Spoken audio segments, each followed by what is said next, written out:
IRCC Webform is an official way to communicate with the IRCC, and this can be used when you have an ongoing immigration or citizenship application. You want to check application status, you want to update something about your application, such as change of address, document, correcting information. Also, if you're facing any technical issues, this is the form which you will be using. You'll also use this to report lost or any misdirected communication or correspondence.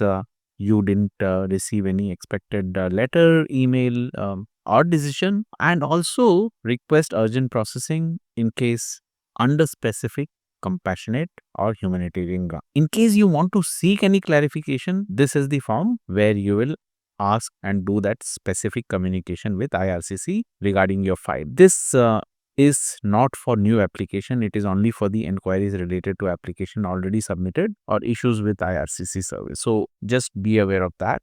Once you're on this page, you see what's your question.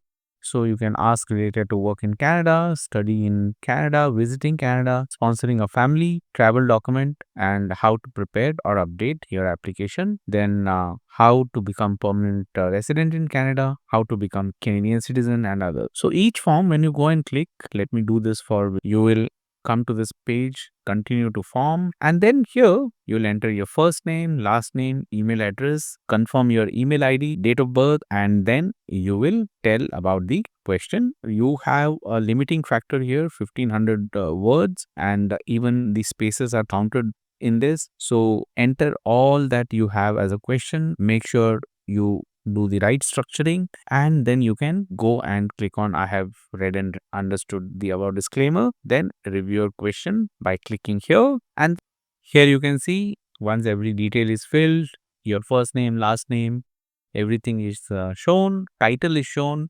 and then it shows that it is protected B. Then once you come down, email address, date of birth, and the inquiry what you have filled, everything you are able to see. Once you have reviewed this, you can go and submit your request.